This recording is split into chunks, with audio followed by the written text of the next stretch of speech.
It was too much for me. Too much it was for you to take. a lot of emotions. I couldn't touch her. I was just looking like, where am I going to start from?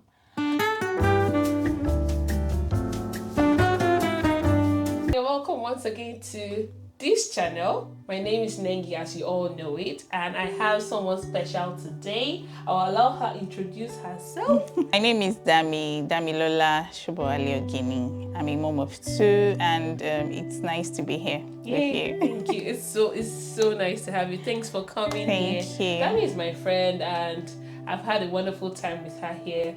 I mean, you are one of the people that make my life really, really worth it in this UK. Well, I'll take the honors. Yes. Thank you. It's been fun.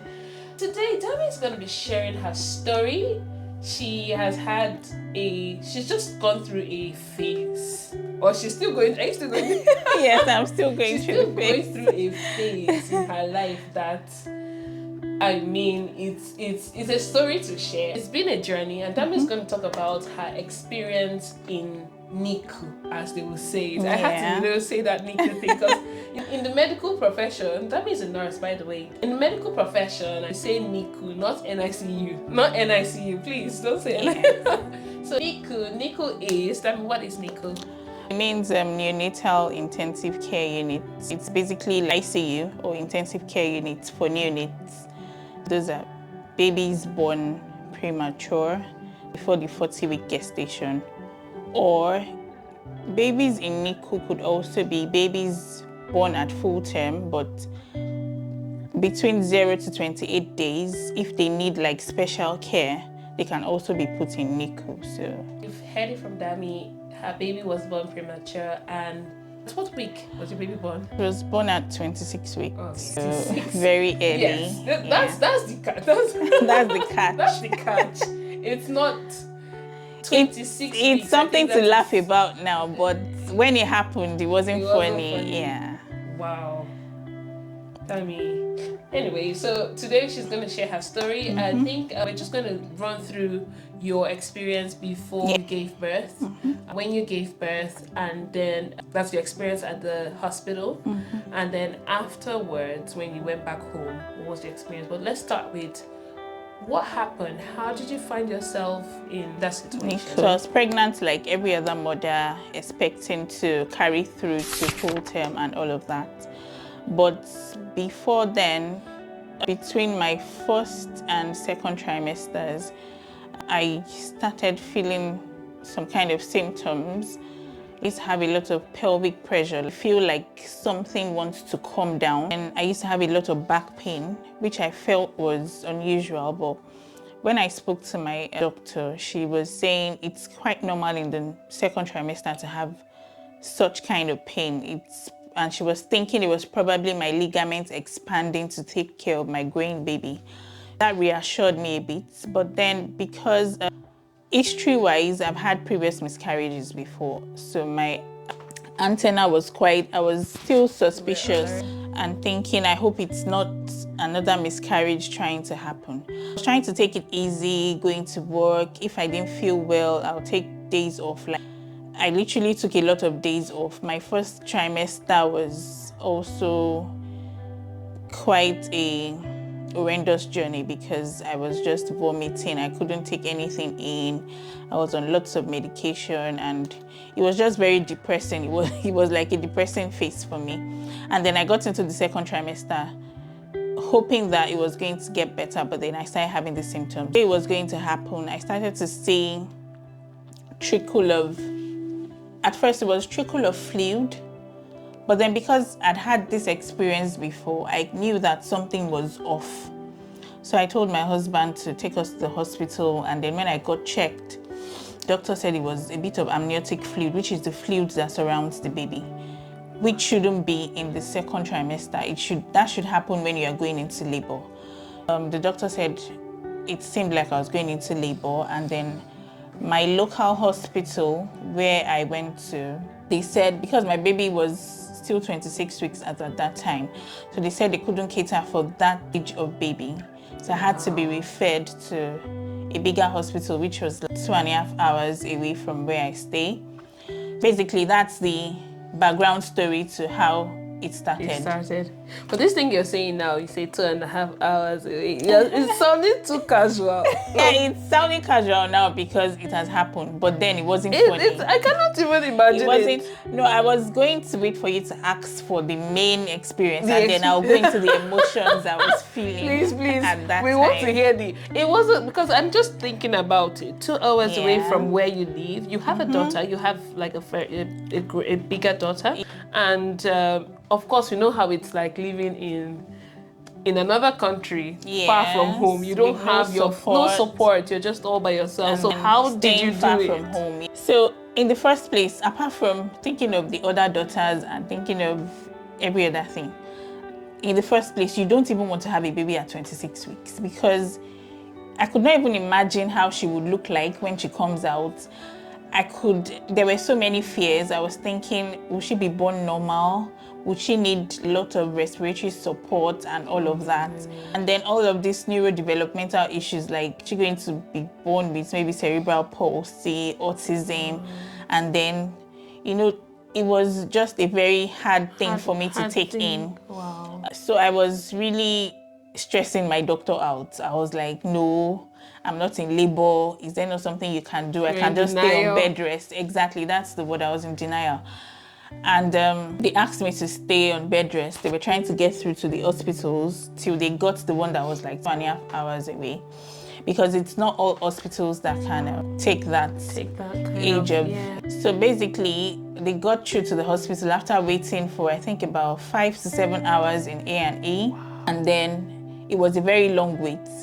Finally, I went with the ambulance to the hospital. My husband had to go. It was nighttime already. We had to look for somewhere to drop our daughter. And then I started feeling all the emotions because I started thinking, oh, this is getting more complex because I wouldn't be with my daughter. My husband will have to be traveling. Exactly, that's the word.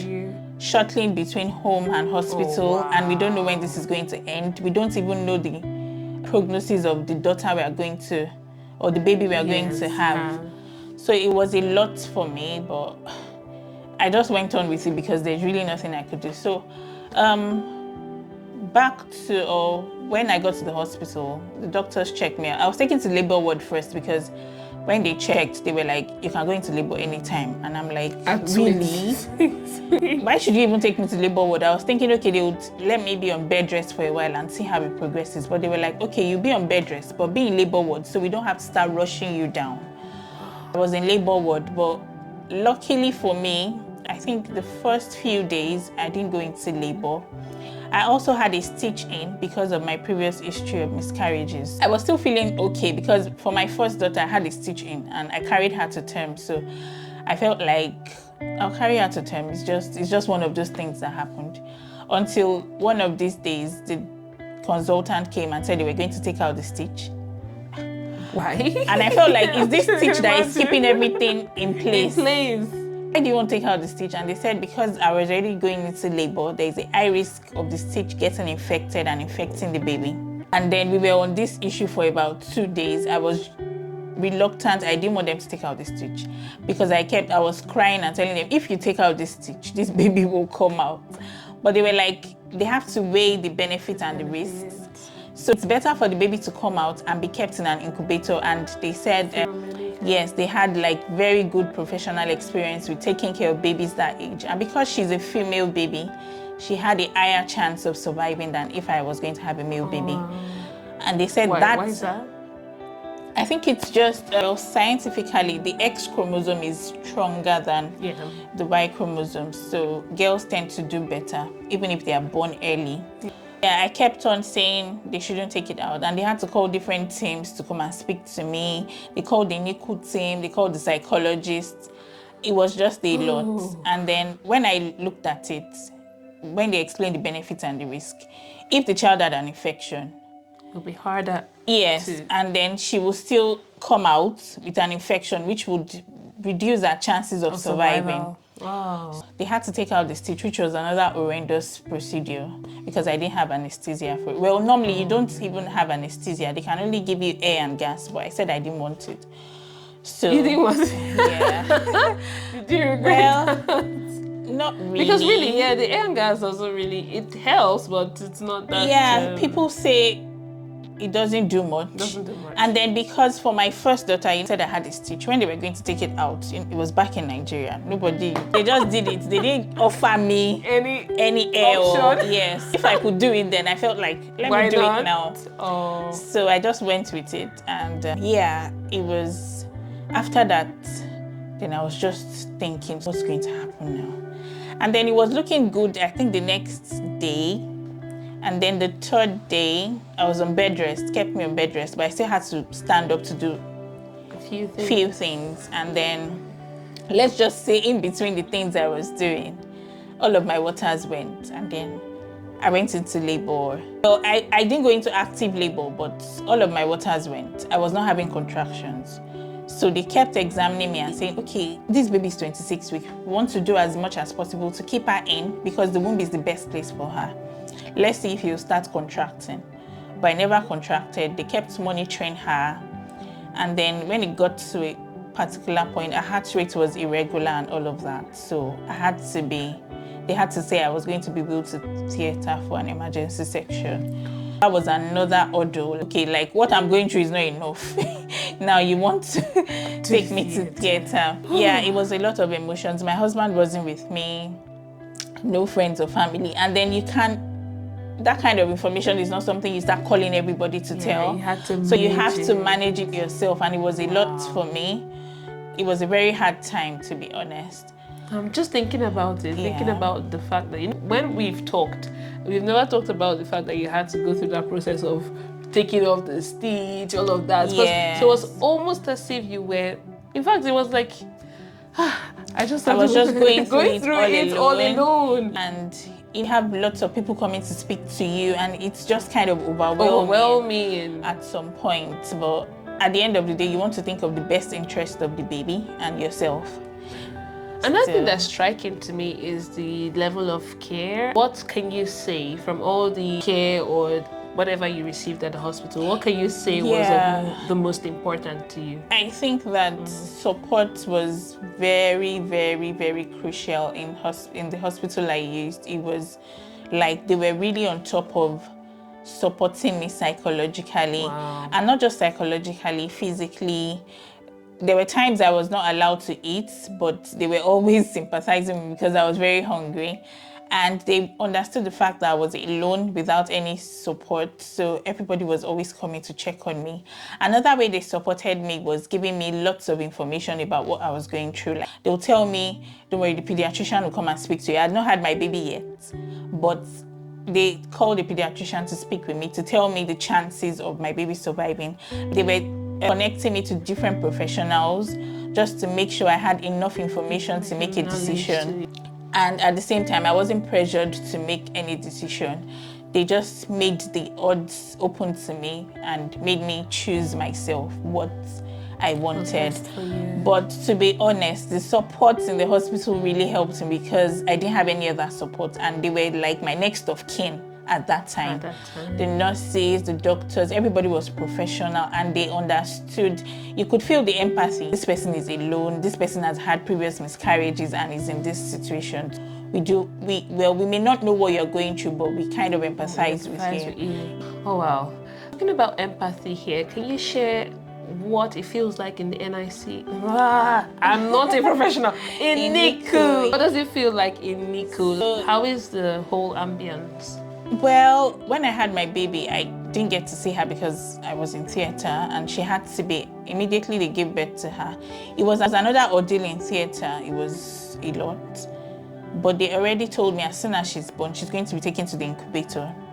My surgery got complicated, so I couldn't even see when they were doing it. I had to be put to sleep. So when I woke up, I couldn't find her, but lucky enough, the nurses were kind enough to take photos for me. So they sent it to my email. I was looking at it as I was recovering. I had to still stay in, I think they took me back to, was it labor ward now? Or the postnatal unit. And I stayed there for about one day. No, I went back to labor ward. because I lost a lot of blood. So they were thinking something was going to happen. They were really checking on me. Are you sure?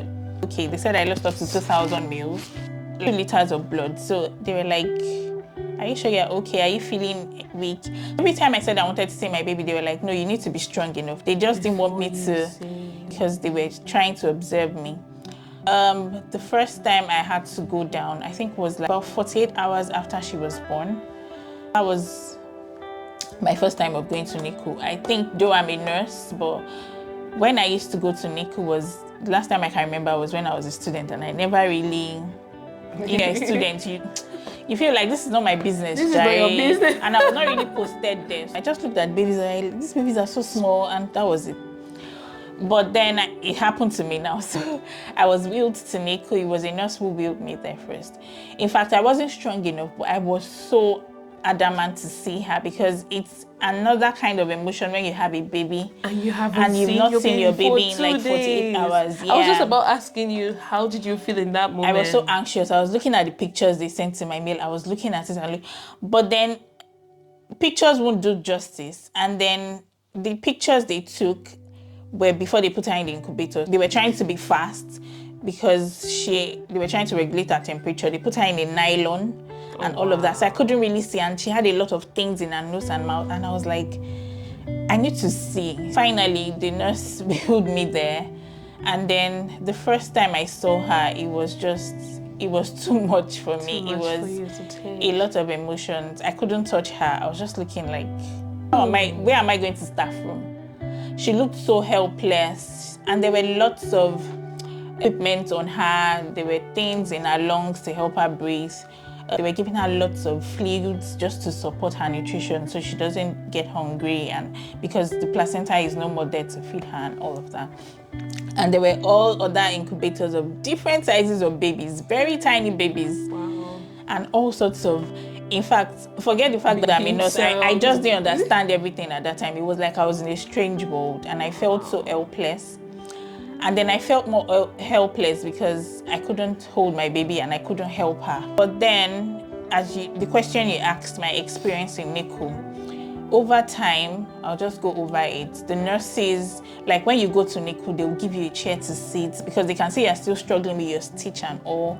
The nurses will come and talk to you how your baby did at night. They'll give you an update. They encouraged me to start expressing. And with the expression, I think for all NICU moms, for those that could express, because some mothers struggled with their breast milk, it was like the only thing we had going well, because it's okay, at least I can give this to my baby. This was the only thing you could do. Yes, so you were in control of that. Everybody was always pumping. You'll see mothers sitting down, you're in pain, but you're pumping. You are just, let me just. And then there was a day I had to ask the nurse, because I had lots of supply at first. I was like, is she even drinking this thing? Because she looked so little. And they were feeding her through a tube. Like, they were like, yeah, giving her little, and sometimes they put drops by the side of her mouth so she feels that mommy taste, like she can feel her mommy's breast milk. That was reassuring. Another thing about NICU is you get to meet lots of moms going through the same thing, different faces. So you meet those that have been there, they will encourage you. You meet those that are just coming. You'll be the one to encourage them. And then you see lots of, because these babies are born early, some of them come up with lots of developmental issues, and then you have to be encouraging each other. You have to be strong for each other. And it was like a mini club there. It was a very difficult experience, but I think that support of, I'm not the only one going through this. And then every day when we see each other, how is your baby doing today? We ask each other, and then they'll say, he's back on this respiratory support. And like we knew everything. All the different respiratory supports, because they teach you, they tell you everything. They even encourage you to do things for your babies. It was a very hands-on experience because they let you do things for your baby. But then it was very difficult emotionally. So that was your experience in the hospital. I think we've talked about everything about the hospital. Yes. Or do you have any other thing? You mentioned about the accommodation, and you mentioned another way they supported was giving me a flat to help prevent me from traveling up and down. And they did understand that my husband couldn't come every time because he had to take care of my other daughter. So professionals were always checking in, the psychologist to come and check with me. If you have any issues you want to talk about, we are here to talk. And the nurses were, it was really supportive. For someone going through that enormous experience, that support meant a lot at that time. You talk about psychologists. I know that in the, I don't want to say African community, people shy away from things like this. They don't want to open up. What would you advise a mom or someone who would have that support offered to them? Even with normal delivery. Yes, I'll advise that every time you get the opportunity to talk, to vent, even if it's not to a psychologist, even if it's a friend, anybody that is a support system, but most especially when you have a professional help like a psychologist, if you feel like you're being overwhelmed, just talk. Basically, what psychologists do is talk therapy. It doesn't get to the stage where they start to give you, that's for a psychiatrist, where they start giving you medication.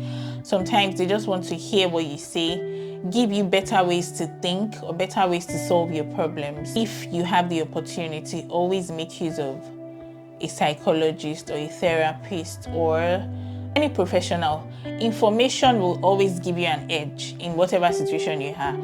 Even if it's not a psychologist, if it's a doctor, if you have any questions, your nurses, and they'll tell you that they'll say no question is stupid. Ask. Just ask. And you find out that as you ask, you get to, when I got to NICU first, there was a mom opposite me. She was there already for like some weeks.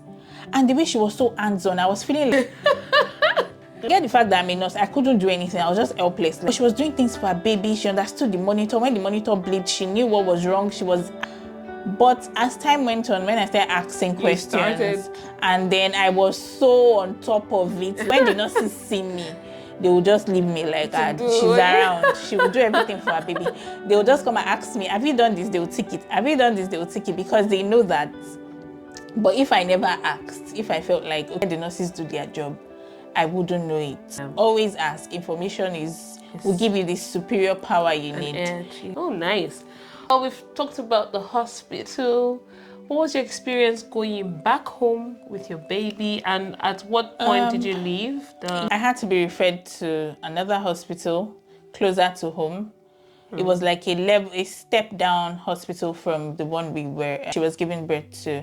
The first time they transferred her, she wasn't having it. She started having all sorts. The monitor was bleeping, and also they had to take us back, which was another very trying moment, because you feel like you're on your way out and then they take you back in. Lots of emotions really, but basically we got back to the level 2 hospital. I spent some weeks there. I met some very nice nurses also. But then I was already quite hands-on. In fact, most times the nurses would be the ones asking me, how is your baby doing today? What do you think? Do you think? And for NICU moms, I don't know how it is for full-term babies here in the UK. The doctors or all of the professionals, they tell you that you know your baby more than they do, because you stay there with the baby. So they'll ask you when they come, do you think there's anything wrong with your baby? You also need to be on top of your life, observing. If there is anything at all, ask questions. You can flag it up. And then after that, we referred to our local hospital then when she was much older. Basically, what they did in NICU, or what they want to make sure every child has before discharge, is for the child to be able to regulate his or her temperature. That's to be able to get out of the incubator, stay in a cot, and not have any issues with temperature.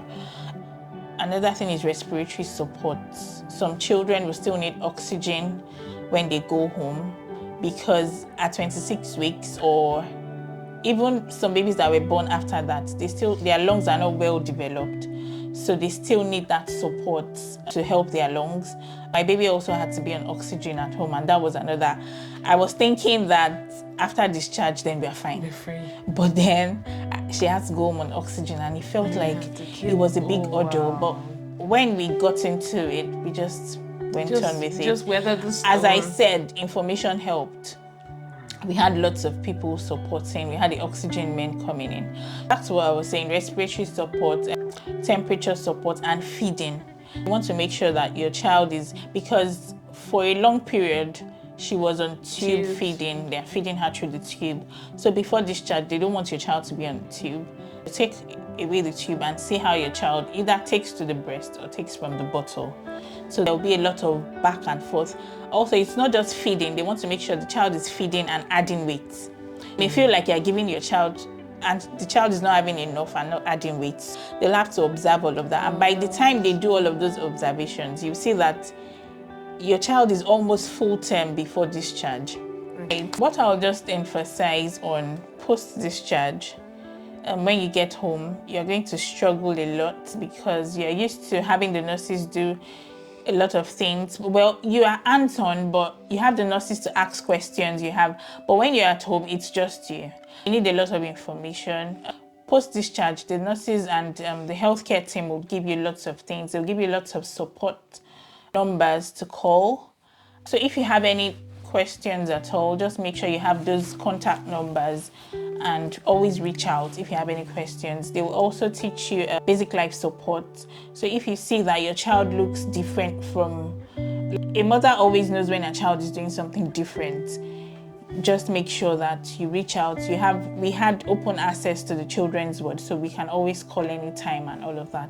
Another thing... No, sorry, I'm just, as you're talking, I'm picturing the whole, just having a mental picture of the whole scenario. Talking about open access to the children's ward. You are, you are a migrant in the UK. Yeah. I would like to know, are there any visa requirements for a baby? Is there anything you need to do? Because I know that hospital, if you need to pay for, is it out of pocket or out of... Yeah, so normally with the NHS, you don't pay out of pocket. Okay. But because we are migrants and your child is meant to be on a dependent visa, but then considering the way people with premature babies give birth, at that time, that's the last thing you're thinking about. The rule actually is you have a 3-month extension after you've given birth to your baby, where you can have free health care. But after that 3 months, if your child is not under a visa, then they'll start to charge you for whatever health care you are using. And because she was born premature, she definitely needed health care, like outpatient visits and all of that. We were actually, because I didn't know about this, I just got a letter when the 3 months was about to expire that this and this, you need to do this documentation. In fact, in the letter it was about, you need to do documentation. I was like, what documentation? She has a birth certificate already. And then the man had to now send another email to explain that I had to do a visa for her. Just make sure that even if you have a full-term baby, make sure that you do your visa for your daughter, for your baby. Sorry, I wish you girls. Mom of girls. Yeah. 3 months. You have the 3 months period to do all of that. I just think you're saying I'm having goosebumps now because I know you said that she went home with oxygen. Yes. So we couldn't have even done it anyways, even if we knew about it, because she was on oxygen. She was still very tiny. We couldn't have been traveling because it's not done in our town. We had to travel to another town. That's true. That's true. We had to pay the bills. But we thank God she's much better. She's healthy, growing. It's been a journey, but I'll encourage everyone, either in this phase or we don't pray for it to happen. If you go through this phase, to just make sure that you have support system. Your emotions are going to be all over the place. You'll be overwhelmed definitely, especially if you have other children. Even if it's your first baby, you're going to feel helpless. And even if you've had other babies, you also feel like the world is just coming to an end. Just ask for support anytime while you're in hospital, even when you get home, as much support as you can, and get information. And lastly, have faith in God, because really God is the one that works wonders. He works wonders through the health professionals and through everybody else. Just have faith in God, pray, and then do your own part, and God will see you through. Do your own part. This is coming from, because she doesn't look like what she's been through at all. Seriously, we all know how it is, even when you go through a normal delivery. Yes. Then add how many months in the hospital? Yes. I'm so really honored to be sitting beside someone who has gone through who has gone to the battlefield And come back. come back. This is our hero or heroine. Hearing. So Yeah, thanks for having me. Thank you, It was Dami. nice sharing my experience. Thank and I hope you. it encourages, even if it's just one person, make it different. Because I was ignorant at first of the whole process. And if I had listened to a video like this, I think I would have been more prepared. Yeah. I'll have known things to ask and all of that. It's nice to be able to share. Thank you so much, Dami. You're Thank welcome. you. You're I'm happy that welcome. our listeners will know that they are not alone. If someone going through this will know that they are not alone. Yes. People go through a whole lot of things, but they come out victorious and they come out standing strong. Can I just say one more thing? Say. Another thing you should do is take pictures. Because the transformation It's is like mind blowing. It's only God that can do it, because when you see how Wow. fragile those babies are, and then as they keep growing, you're like, so was this baby I thought could not survive? Wow. Take pictures. The memories will keep you grateful. It will keep you, like, every time you look back, you'll be able to thank God for the miracle that God has given to you. Yeah. I've seen her baby and she's, oh my goodness, like she's the finest baby you can ever think of. I think there's a special thing attached to Nico Well, baby. I think so. She's so pretty. There's something that we missed out, and because many people don't know, is there a difference with the calculation of the baby's birthday or age or anything like that? Is there anything you would like Basically, I'm still struggling with that. Basically, they just calculate it based on when your child was born. So when they ask you in the hospital, how old is your child, they expect that you say from when your child was born. Even though you know that developmentally, your child may not be that age, but then they reckon that your child is that age she was born. You start counting her age or the child's age from when the child was born. However, they say that you would notice the difference. Like, you wouldn't put a premature 3-month-old baby and a full-term 3-month-old baby, and they'll be able to do the same thing. So prepare your mind for that. But they'll still tell you your child is 3 months. But they usually say when they are 2 years old, it tends to level out. So you can't really see the difference between whether a child was born premature or full-term. We are looking forward to that. Yes, thanks for letting me, because I was just wondering at what point did they. This is amazing, amazing. And then you do have the support of, as I said, they were born early. Some of them would not be at par. They may have like developmental issues and all of that, but they have regular checks they do for them in the hospital. So we always frequent the hospital a lot. And then if your child needs, maybe there are childs that have issues with their sight, hearing, neurocognitive issues, they'll always refer you to whoever, ensure that the professional. So amazing. All right, thank you for joining us today. It's been fun. welcome. It's been fun. We're going to catch up, continue our gist. We finished talking. Yes. Nico. What did how did I mix that up? I'm already a professional, like listening to you today. Thank you. All right, we'll see you again. Bye. I hope you come back to my channel. Yes. All right. Bye. Bye. Thank you.